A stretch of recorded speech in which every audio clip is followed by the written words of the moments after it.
தொடக்க நூல் அதிகாரம் 8. வெள்ளப்பெருக்கின் முடிவு. கடவுள் நோவாவையும் அவருடன் பேழைக்குள் இருந்த எல்லா காட்டு விலங்குகள், கால்நடைகள் அனைத்தையும் நினைவு கூர்ந்தார்.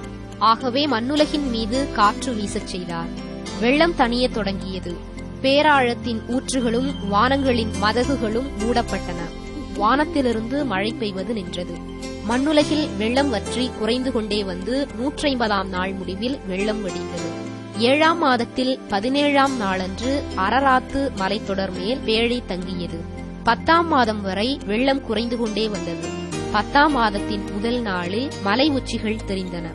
40 நாள்கள் முடிந்த பின் பேழையில் தாம் அமைத்திருந்த சாளரத்தை நோவா திறந்து காகம் ஒன்றை வெளியே அனுப்பினார்.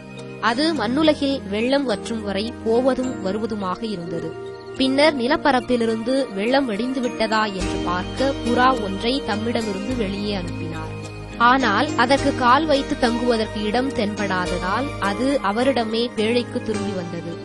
ஏனெனில் நிலப்பரப்பு முழுவதிலும் இன்னும் வெள்ளம் நின்றது.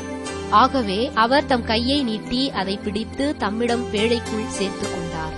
அவர் இன்னும் 7 நாள்கள் காத்திருந்து மீண்டும் புறாவை பேழையிலிருந்து வெளியே அனுப்பினார். மாலையில் அது அவரிடம் திரும்பி வந்தபொழுது அதன் அலகில் அது கொத்திக்கொண்டு வந்த ஒலிவ இலை இருந்தது. அப்பொழுது நோவா மண்ணுலகில் வெள்ளம் வற்றிவிட்டது என்று தெரிந்து கொண்டார். இன்னும் 7 நாள்கள் காத்திருந்த பின் புறாவை வெளியே அனுப்பினார். அது அவரிடம் மறுபடி திரும்பி வரவில்லை. அவருக்கு 601 வயதான ஆண்டின் முதல் மாதத்தின் முதல் நாளில் மண்ணுலக பரப்பில் இருந்த வெள்ளம் வற்றியது. அப்பொழுது நோவா பேழையின் மேற்கூரையை திறந்து பார்த்தார். இதோ நிலமெல்லாம் உலர்ந்திருந்தது.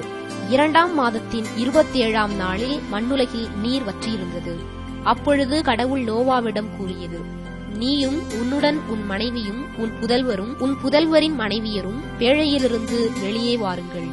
உன்னுடன் உயிரோடு இருக்கும் பறவைகள், விலங்குகள், நிலத்தில் ஊர்வன ஆகிய உயிரினங்கள் எல்லாவற்றையும் உன்னுடன் வெளியே கொண்டு வா.